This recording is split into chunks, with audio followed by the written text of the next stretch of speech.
listeners. I'm Shannon, And I'm Sean.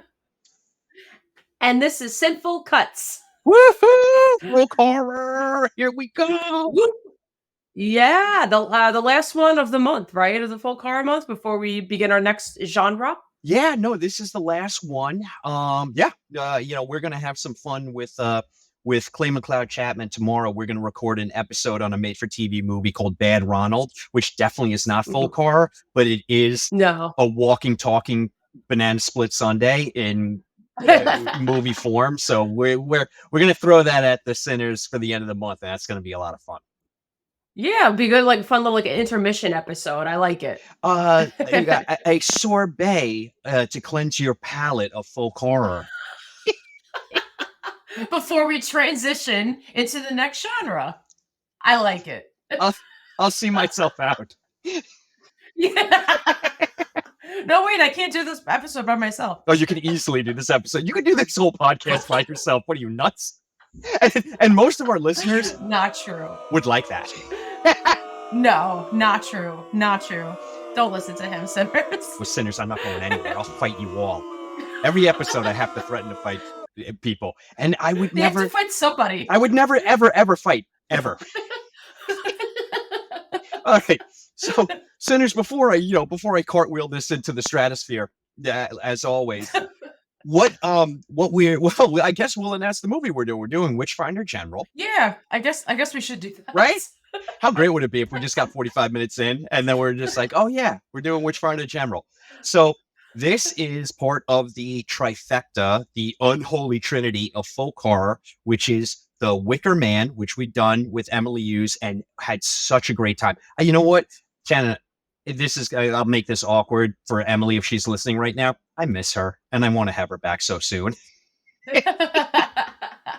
She was such a delight. Oh, we had such a blast with her. So we did The Wicker Man, and then we are doing Witchfinder General, and then and then Blood on Satan's Claw, which we're not going to get into for Folk Horror Month, but that Blood on Satan's Claw will pop up in some form later on down the road, I'm sure. But those are yeah, right. We'll squeeze it. We'll squeeze it in there.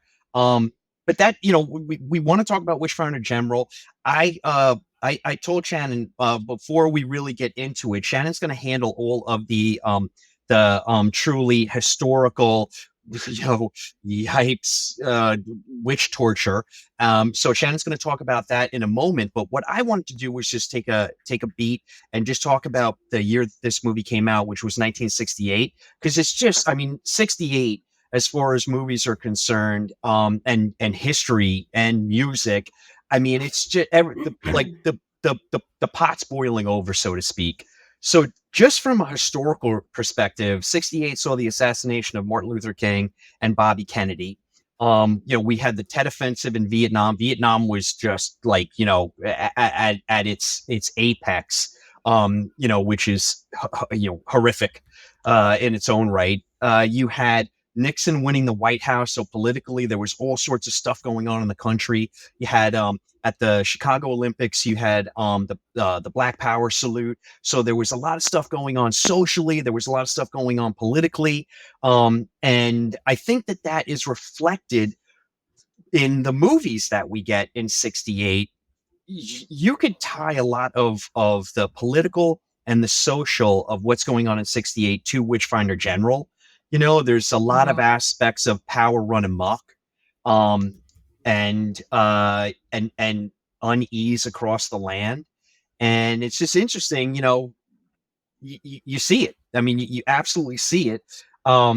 Just for historical sake, the number one song in the country in 68 was "Hey Jude" by the Beatles. And then great song. Yeah, right. So as far as movies went, I'm fairly obsessed with 68 because as far as cinema goes, because I feel like it's a real tipping point from the big studio productions that we were getting, these lavish studio movies they're great in their own right. Who doesn't love a big lavish studio movie? They're so fun to watch. They're very much backlot movies, set movies. And 68, we start like I said, tipping over into more of a natural cinema. You've got Rosemary's Baby, Roman Polanski's Rosemary's Baby comes out that year. Let me say baby 8 more times. Yeah. This is the remix version, sinners. The remixed version. Baby, baby. Oh my God, we can tie this into our barbarian episode. Baby, baby. Why do you let me talk on the podcast? Why do you let me talk? All right, we had just to name a couple of films that really demonstrate like what direction cinema was going at the time. So you've got Rosemary's Baby, which I mentioned. You've got 2001. So you've got Kubrick's 2001, just splitting people's heads right down the middle and really opening up a completely new direction for film. You've got Yeah, it was fucking bonkers. Right? Oh, you want to talk about so bonkers? Bonkers. How about Barbarella? How about Jane Fonda in Barbarella? Now sci-fi is getting like a little kinky, and we're all enjoying that. We're all signing up for that. It was a time. You want to talk about a time? All right, this is for you. How about this? How about Night of the Living Dead comes out in '68? So like we're leaving that big lavish studio production behind, and then we're just kind of like tiptoeing into what would become the incredible the incredible cinema experience of the early 70s, pretty much all of the 70s, with Coppola and De Palma and Scorsese, and Romero in his own right. I mean, we really start to get the thinking outside the box and just actually burning the box to the ground with film. And it's such an exciting time. And I feel like Witchfinder General, just to bring it back around, I think Witchfinder General demonstrates a lot of this because we have a Hammer aesthetic as far as the time period goes and the costuming. And just the theme of like, okay, Witchfinder General, this could easily be a Hammer horror starring Peter Cushing and Christopher Lee, but that is not the direction Michael Reeves goes. I mean, we get a lot of outdoor filming, a very natural approach to what was going on, which makes it so horrific, and a really different experience and an exciting and almost like I think it as far as American audience, I'm sorry, as far as the UK audiences went, this was regarded as the like most sadistic movie after Peeping Tom, which ruined Michael Powell's career. I mean, Michael Reeves, unfortunately, I don't want to step on your toes because I know you want to talk about Michael Reeves, but he didn't get a chance to have his career ruined, unfortunately, but we'll get to that a little bit later on. So that's my 68 in a nutshell. I'm going to pass it over to you now, Shannon, just to give us some of that horrific history of the time of the Witchfinders. So let me shut my yapper. Yeah. It's okay. So let me actually I'm going to read the plot really fast for our sinners who've never seen this movie. Sure. And then I'll kind of dive into who the main character was and like who he was in real life. Cool. So the plot, because obviously we had to create a story to create this movie. So the plot itself is a young soldier seeks to put an end to the evils caused by a vicious witch hunter when the latter terrorizes his fiancée and kills her uncle. So obviously, Reeves creates like a personalized version of the story. But what really happened was that this is played by Vincent Price. His name is Matthew Hopkins, the main figure, and he took it upon himself in basically like 1640s. This is the time in England when they were doing the Civil War, when they were in the middle of a civil war. So this is between, the king or parliament. And with that being said, it, a lot of people were not around. So that included judges, that included law enforcement. And, so what kind of happens, at that time? So he, at some point, it's never really clear exactly how. I think he probably just read a book. But when Matthew Hopkins, because the interesting thing too that people like to point out is that Vincent Price. So this was his like 75th film, I think, give or take. So he obviously was not a young man at the time. Where Matthew Hopkins, this lasted probably about 2 years. He was like 19 to 21 years old. Yeah, yeah, he was a According much to younger man. Yeah, according to the history books. But he traveled along like Essex, Suffolk, Norfolk, and Huntington, like in that area, and just kept traveling up.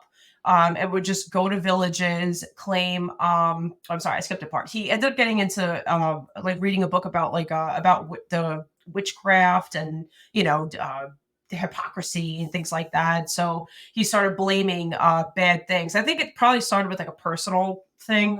We're assuming anyway. Again, that's not really clear in the but history books. if But you trace well, abuse of power back, it usually does always end up with something personal that someone just can't shake. So they yeah, like decide his on genocide. yeah, basically like his crops weren't doing good or something. So he ended up blaming it on a witch. So he just took it upon himself to start, like, oh, let me be, the figure to put these, put this evil to where it belongs, back to Satan's lair, whatever. Yeah, But but that's what he would do. He, acquired a henchman named John Stern, who I'm pretty sure, according to history, they literally just had a beer in a bar together. And Hopkins was like, "Yeah, I'm going on this journey to hunt down these witches." And John Stern was like, "Well, I'm not doing anything." yeah. I'm assuming, at least that's how I see it in No, my you're head, right. how I play it out. Two But two weirdos with a penchant for torture who also were grifters. They just travel the land, yeah, taking coin off people, looking around and going, she's a witch and that guy's a witch. I mean, yeah, not a lot. all right. Not a lot. Not a lot was known prior to that. Like I think he was a lawyer, so I guess he could talk a good talk. Yeah, So you say anything with confidence, anybody will believe you, right? So they set on this inquisition. They set on this journey and start,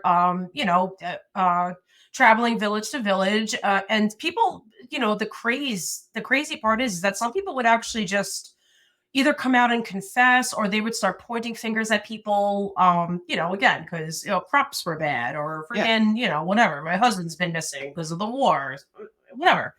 yeah. So they started methods of inquisition, and it was basically actual fucking torture. Like if you basically had the finger pointed at you, I didn't really see any way out of it, like, okay, let's have her sit on a stool for 24 plus hours, and like no eating, no drinking, no sleeping. Like, are you going to be the same? Like, do you expect like a person to actually just sit there? Shit. Like, My it's my all-time make no favorite is sense. we're going to throw you in the pond. If you float, Uh-huh. that is Satan intervening and you are a witch. If you drown, Uh-huh. you are also a witch. and you know, Yeah, with this and the same thing with like they had like they called it, I think they called it pricking, where it was like they would look for like the moles or warts on a person's body, like natural, things that develop on a human person's body, especially in the elderly folk. yeah, yeah. And basically, so I think like with a wart, if you prick a wart, it doesn't bleed, I think. Um, so they were like, "Oh, she's not bleeding, so therefore, like Satan is stopping her bleeding or something like what? What? I'm What are you gonna talking about?" I'm gonna just But this guy, yeah, but this, yeah, I don't know. well, I was just gonna add to it It that it was definitely a time. sinners. I grew up Catholic, and I will say that I was in third grade. I'm left-handed. I was in third grade, and I took such a savage beating because the nuns were trying to make me write with my right hand because the left hand is the devil's hand. Sweet. That's my right hand. Sorry, sweet. But I'm like, wasn't that long ago that I was catching beatings? You know, for I suppose it was they thought they were doing it for my own good. I mean, I guess I should be thankful that I wasn't, thrown in the pond. But like, it's not that long ago that this crazy horse shit was going on in some form. Yeah, For yeah, yeah. you know, Fuck you! Fuck Yeah. you're beating a child. Sorry, I'm turning this into a therapy session, but I mean, it's crazy. It's so crazy. it it's insanity. It was Yeah, utter insanity. Like yeah. nobody and people like didn't have like anything better to do. But it's You like know it's like the it's like you oh, said, no power run amok. There were no checks pretty and much. balances. Yeah, These two homicidal maniacs were just roaming the land on basically what amounts to like a thrill kill joyride yeah, via torturing horseback. people. You know, Yeah, boy, oh boy. Mm. I know. It was so it took 2 years for Parliament to basically go like they caught on with what this guy was doing, and they finally started like sending messages to villages nearby saying, "Hey, just to let you know, this guy is not governed by the Yeah, we state didn't or at we all." didn't send He this said guy to he you. how many credentials does he have? None. No credentials. It's zero So finally credentials. he just yeah, so he just kind of got phased out that way where they were like, "Oh, go away, you're a fake." Or whatever. Like you have no authority here. So he just eventually just quietly went back home and what you call it? I've heard two different versions. I heard he passed away only a few years later, like he was probably like 25 years old. Yeah, he died of Other consumption. versions, the see, some people say tuberculosis. So I don't. I mean, I could be either one. Could be both. I don't know. It, He it's deserved both. He it's deserved both. oh no, yeah. I hope it was long and painful. Matthew Hopkins, you epic prick. You know. So, Yeah. Word. yeah, consumption and tuberculosis are basically the same thing. So yeah, I just Yeah. Yeah. Yeah. I hope it was super painful. And what happened to Same. Stern? Do So you he know? just yeah they just separated and he just like nothing was he probably died in a bar, Yeah, like if he just went back to being a bar life, like I don't think anything is really known about him after that, because again they were just like phased out and nobody paid attention to them ever again. it's so So crazy. I don't wasn't worth writing in the history books for, I guess. But Yeah. yeah, so that's technically the story of Matthew Hopkins in a nutshell. And so I do think in the movie version, I think he was portrayed pretty great in a different light and different way. Well, you know how I Um, feel about I, Vincent Price. well, exactly. There's that, and the ending of this is great too. Oh But well, yeah. I won't skip to that. I won't skip to that. So, All but right. that's pretty much the history of Matthew Hopkins. Cool. So you know what? Let's do the hard yards. Let me take us into the production itself. So we have 1968 Witchfinder General, directed by Michael Reeves. We'll get into him in a moment because he's an interesting fella. Um, Yes, he is. we've got the screenplay by Reeves and Tom Baker, based off the novel Witchfinder General by Ronald Bassett, which was released in 66. So Tony Tenser, who is the founder of Tygon British Films, he gets a galley of this book, and he's like, "This is imminently filmable, and it's a really interesting story." So he buys the rights, he secures the rights. Reeves becomes involved. Him and Tom Baker bang out the script. Now, just to give you an idea of what was going on at the time, they wanted this movie. They had to do this movie on the quick because there was a Mhm. strike looming. So they had to get, Reeves and Baker did not have a lot of time. They did a great job on the script for the time that they had. But this was really like, you're hired, let's go, and let's get moving. Mhm. So And yeah. because of that, just to give you a little background on like the filming, they filmed it in an airplane hangar. A lot of the interior scenes were filmed in an airplane hangar. There's a ton of beautiful, gorgeous outdoor cinematography. But because they shot the interiors in the airport hangar, you'll notice when you watch the film that there's an incredible amount of dubbing that had to be done because the airplane hangar had a tin roof. So it just echoed back and forth. They couldn't use any of the interior sound. I don't So think I caught that. you could I didn't see it catch that, I don't think, the first time. because it's the original their own actors doing the ADR. It doesn't you they can get away with it. So it's not like Vincent Price is being dubbed by some guy, from I don't know, Arkansas, Oh my god, could you imagine? It'd be kind of cool. Yeah, it'd be funny. It'd definitely be funny.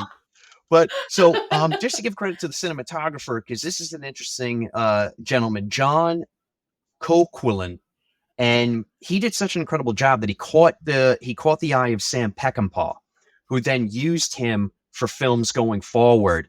So if you're into Sam Peckinpah like I am, there's so much incredible natural cinematography, outdoor cinematography that he uses because he's shooting a lot of westerns.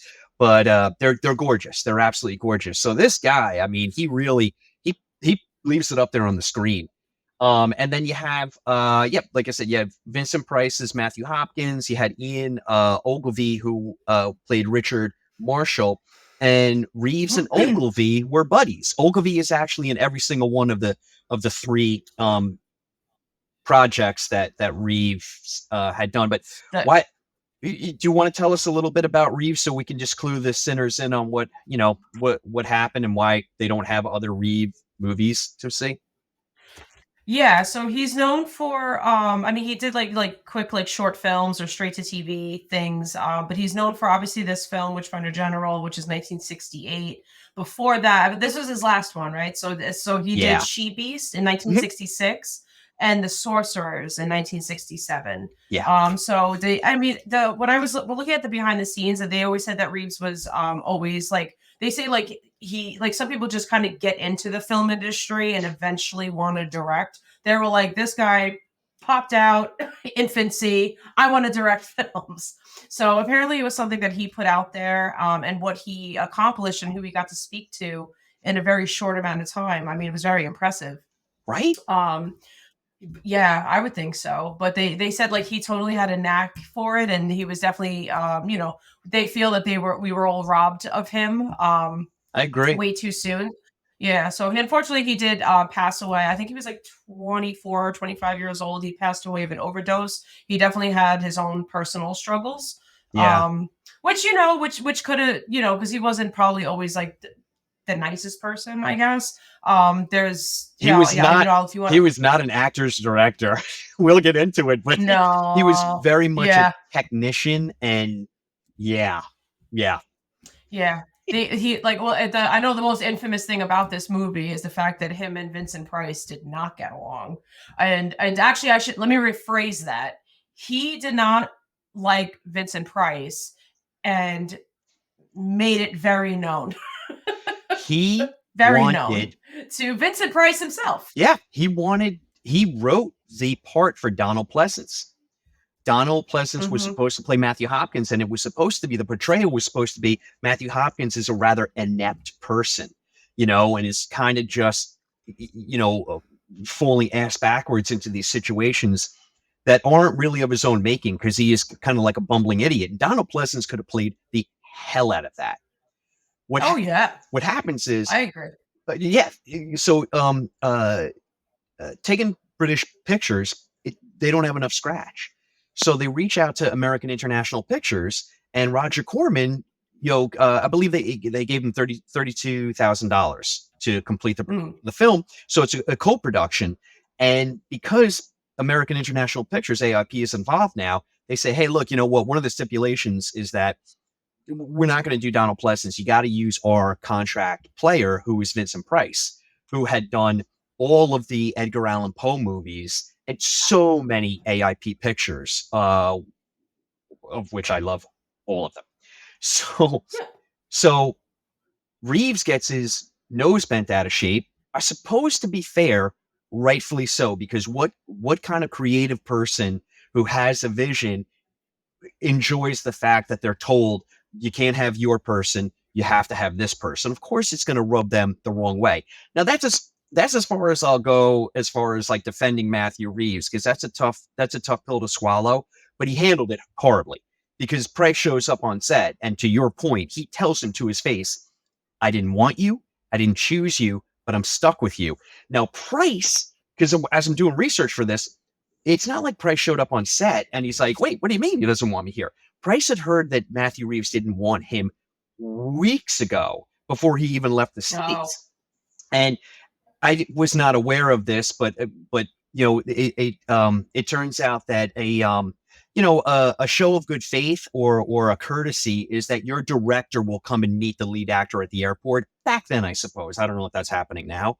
Shannon and I are waiting to become big movie stars. We'll find out soon. You know, We'll find out soon oh yeah, we'll enough. find Yeah. out soon enough. I mean, we'll be met at the airport, right? we're So, gonna we're gonna be left at the airport. oh my god, they're not. They're going to send us 2 bus tickets. We're not getting a plane. What are you nuts? So, no, it's going to be a tandem bicycle with a Rand McNally taped to the handlebars. Good luck, you two. So Price steps off the plane thinking that Matthew Reeves is at least going to give the courtesy of meeting him at the airport, and maybe they could kind of put this behind them and be bygones. And all right, let's put on a good show. And Reeves, of course, doesn't show up, and he sends I think he sends his first unit director, and then Price demands to go immediately to set, and he's like, all right, let's meet this boy genius and see what this is all about. So it's already a contentious production. And then Reeves, who is, admittedly, he's like, look, I'm not an actor's director. I don't want to be bothered with that. He kind of dialed up the rudeness to Price. Now, this is all apocryphal. I think maybe people are throwing a little cover for Reeves, that he was doing it to get the best performance out of Vincent Price that he could. Maybe. I personally, some people might have said that maybe in defense of him, maybe because he died so young, and to be fair, like, I mean, but I don't know, Price is great in it, and to Price's credit, he does come back around while Reeves is alive, not after his death. He does come back around after the film is released, and he writes him a 10-page letter where he says, I understand now what you were going for. This is one of the best you got one of the best performances out of me, which I've ever given, which is correct. And then of course Reeves is like, yeah, I know. So it's like, it's like, yeah, but Vincent Price is a gentleman, and he did write that letter, and after Reeves' passing, he did tell anyone and everyone he got a great performance out of me, and he was a true master of the craft. And it's a shame that we lost him so early. So Vincent Price, I mean, when aren't I kissing his face? But yeah, you kind of love to hear those stories. You do, absolutely. Yeah. So kisses all over his face. So let's bang out the movie. Let's bang out this crazy some bitch bad time. Yeah, seriously. So I don't even know where to begin, because I really enjoyed that they made it into a personal story. So that was that Hilary Dwyer, who played Sarah? Yep, right. She was the main love interest. So she's so pretty, so beautiful. They filmed the hell out of her. Gorgeous. Yeah, gorgeous. She's gorgeous. Yeah, and she absolutely poured herself in that role. In many tortured variations, right? Whatchamacallit? So when the witch hunter comes and basically accuses her uncle, or the villagers accuse her uncle for some fucking reason. I don't know. I didn't understand that part, but I was like, whatever. Neither did I. But no, they just really were like, you come here, and then 15 stabs later, and you're in the dungeon. He was a priest. I know. So I don't know what their gripe was with him, but either way, they point immediately to him, and I could barely even watch the scenes. Even though it's granted it's the 1960s, but the pricking part was just just torturous to me.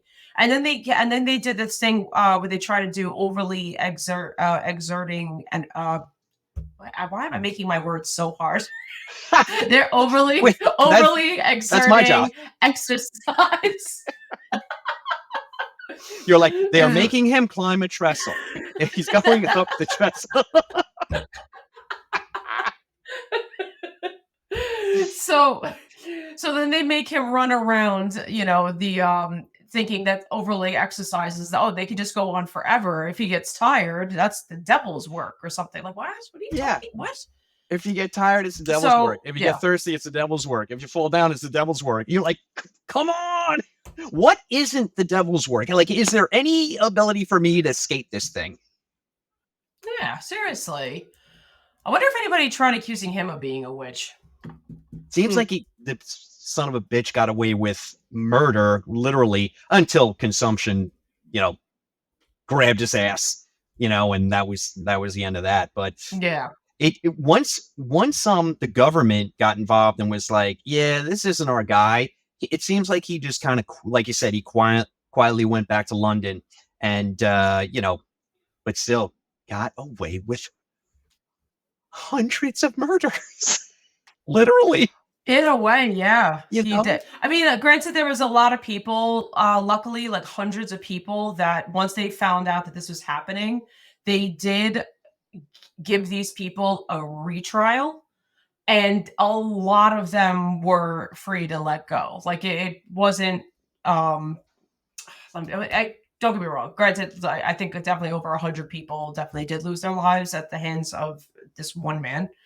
could Which you is a imagine shame. though, Like there were Shannon? many others. Could you imagine you get retried and they're like, Bert, we're sorry. Turns out it was the hiccups. You're free to go. And you're like, thanks. Can I have my arm back now? I mean, you ever think Is about like, my land still there, sir? how long do you think you and I would have lasted back in those times?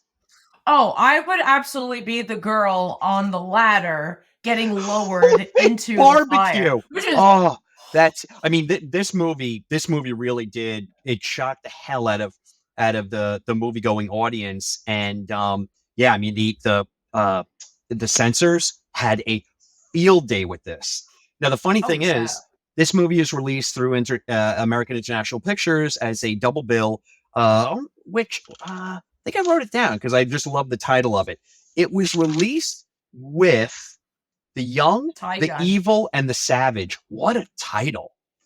And did it have any sort of impact or censorship whatsoever in the States? None at all. No, we'll get into that though, because I have to read my notes verbatim. You'll get a kick out of it, but I we'll can't get wait. to that. But yeah, so let's go over some of the scenes, because that's I mean, as torturous as that was, that I think that lowering ladder scene was Whew. probably my favorite. So sinners, if I could try to paint the picture for those of you who haven't seen this film. So obviously they start this huge like bonfire or whatever, throw, whatever spigots and, wheels and whatever in it. And they just get this woman on the top of a ladder, tie her up, and then they slowly, I guess they do like a levee system, whatever, however you want to call it, a fulcrum momentum system, and they just slowly lower her down. Oh. And just, what a shot though.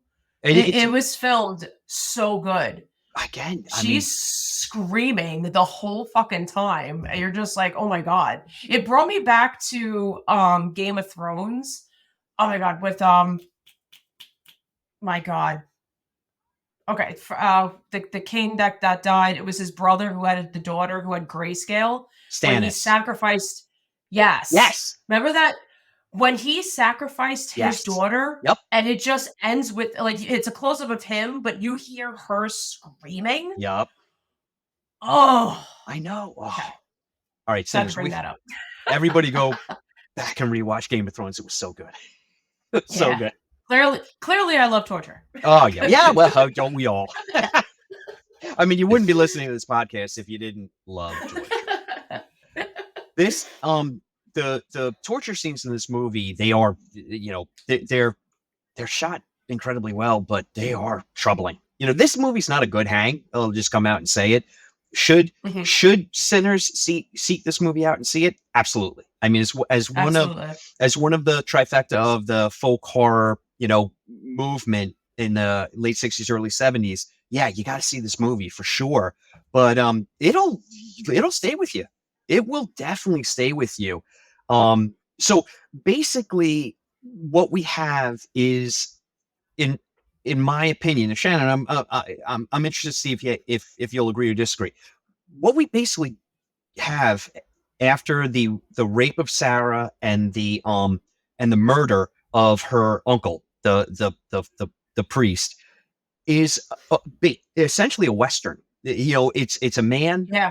a man on a mission of revenge who will stop at nothing, and along the way, because of the myopic you know obsession with revenge, loses their humanity, which is very much present at the end.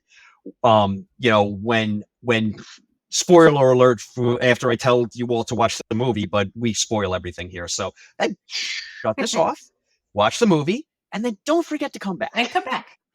Um, Yeah. when Vincent Price, when Matthew Hopkins is killed at the end, and he is killed, I mean, he is capital K killed at the end.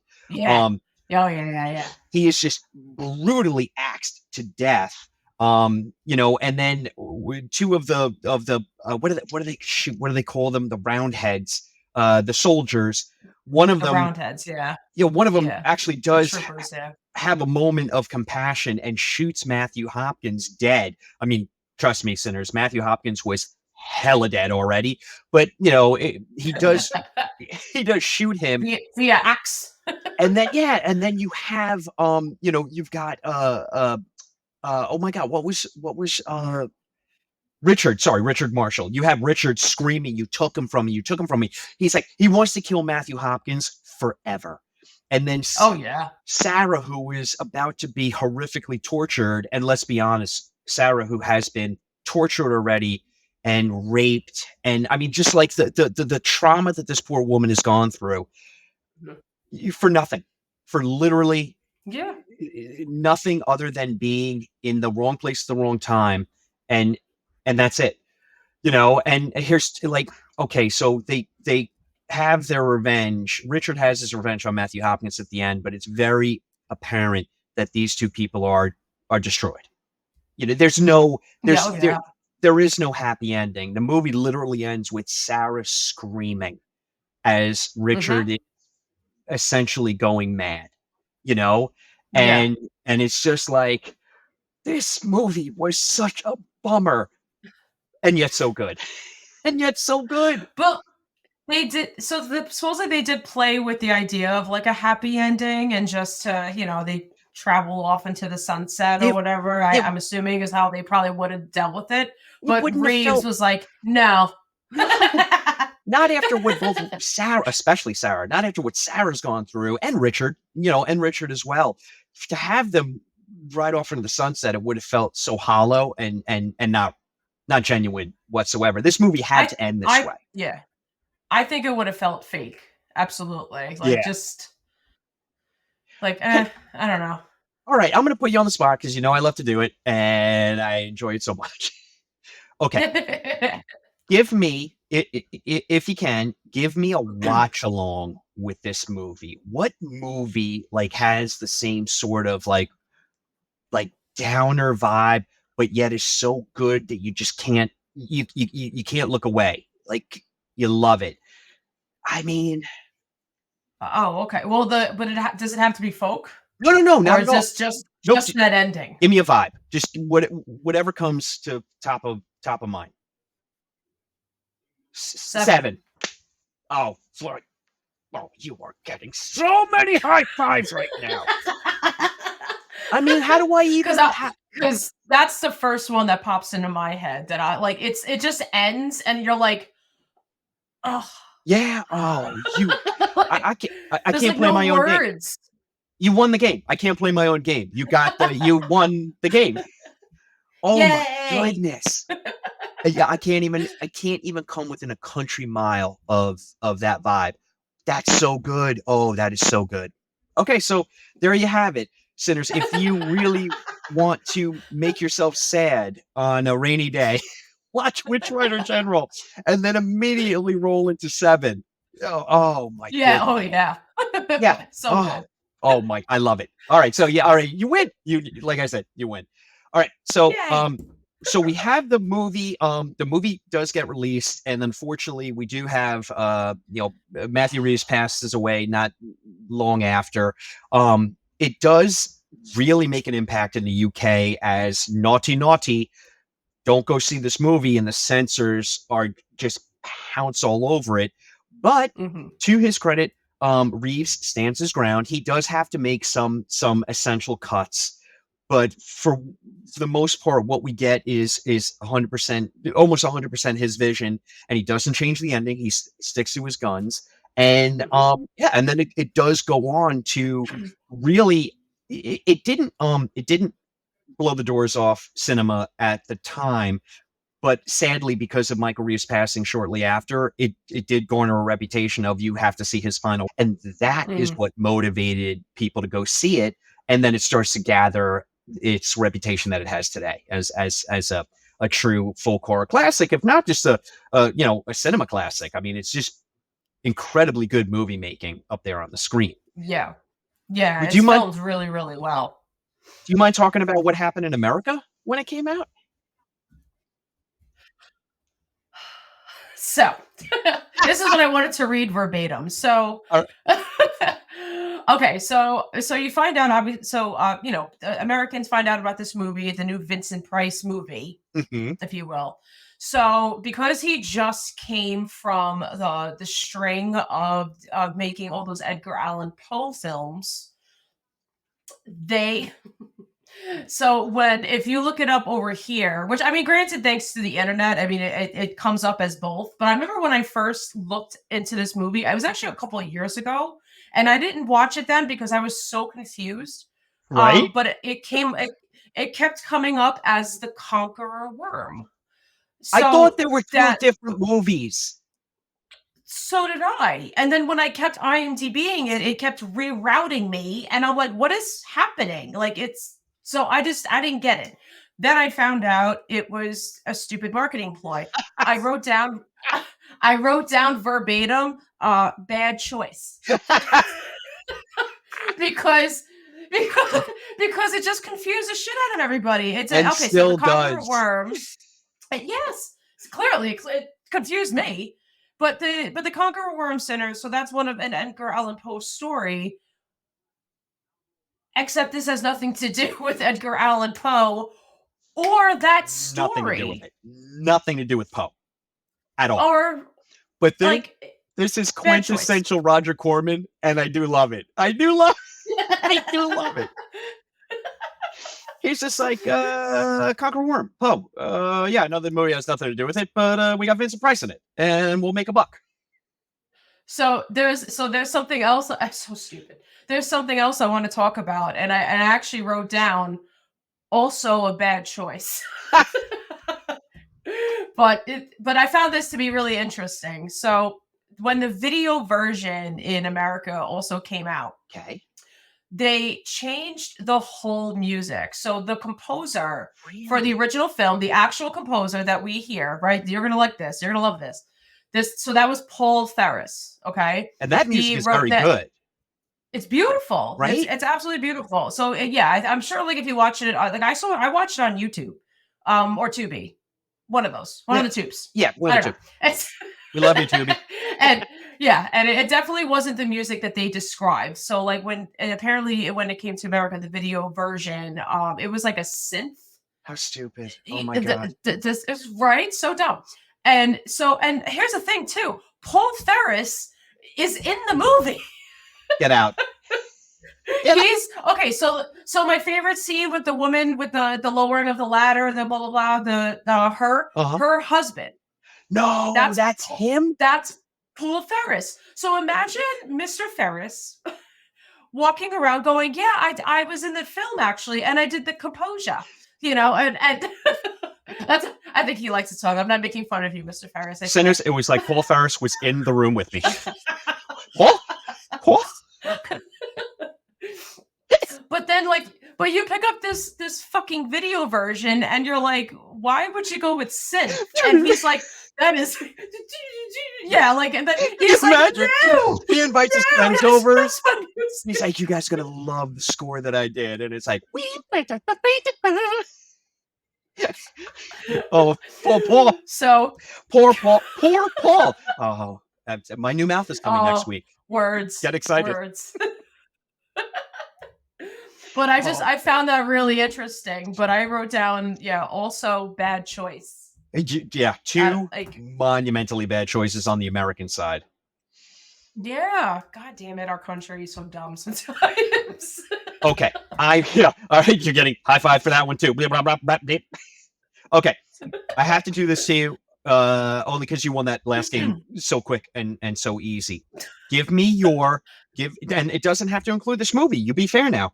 Give me your top three Okay. Vincent Price performances. Give me your top three.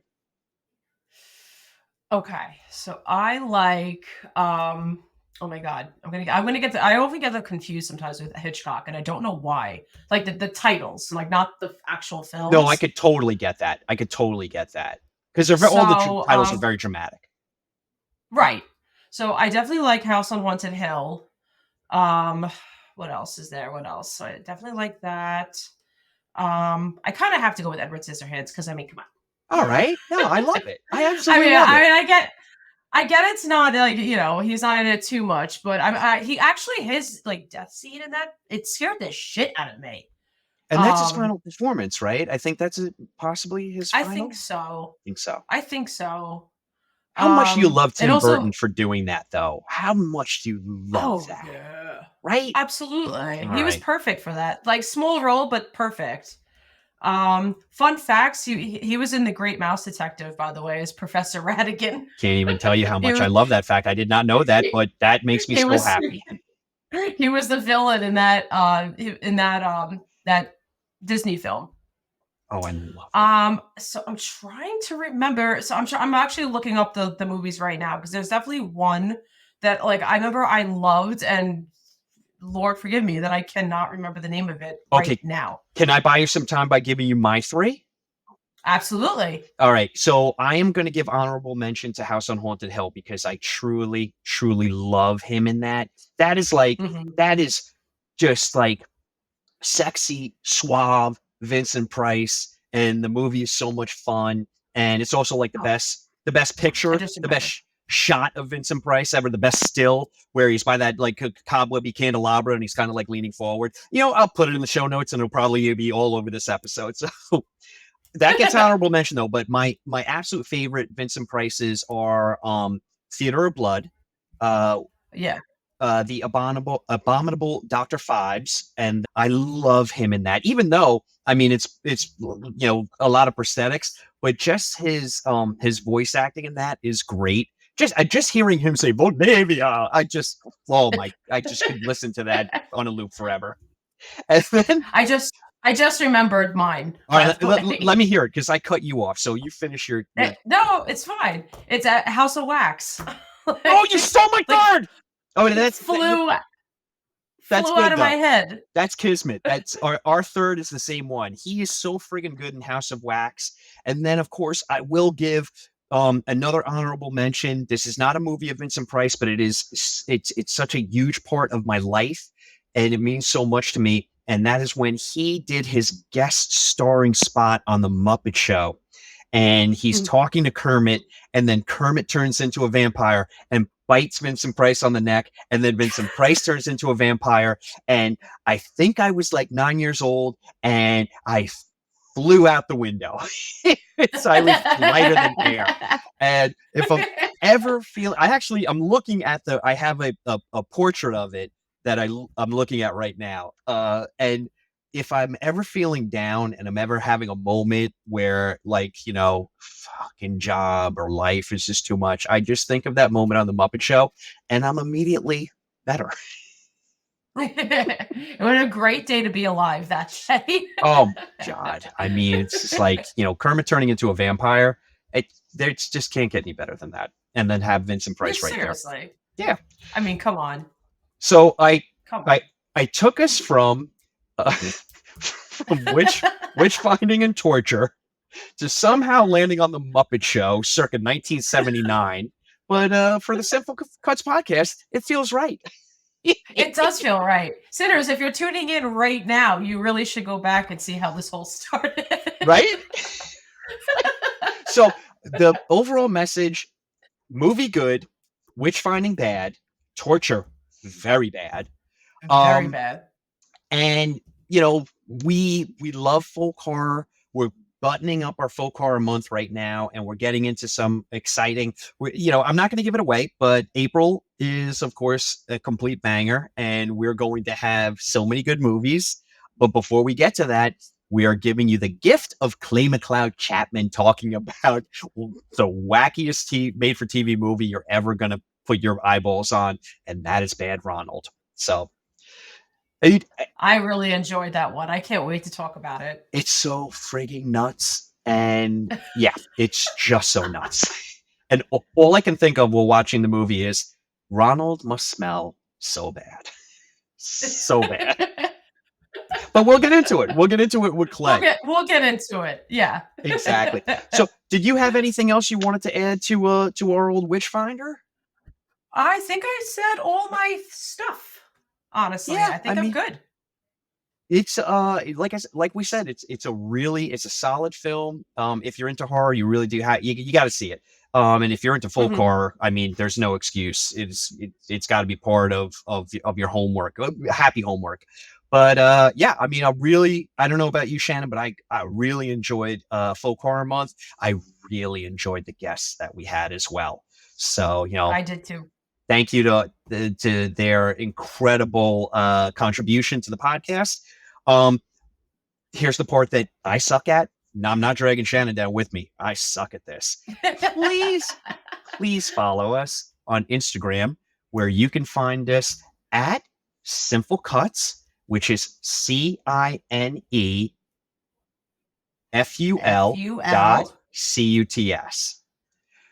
You can follow me. Maybe. I don't know. You can find it. You're freaking me out. You can find me at SeanOC32. That's SeanOC32. Please follow. And then on all of the platforms where you can listen to podcasts, and sinners, I mean all of them.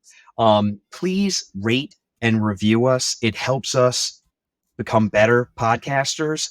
And it also helps for us to find new listeners, which is the name of the game. We just want to broaden our listener base.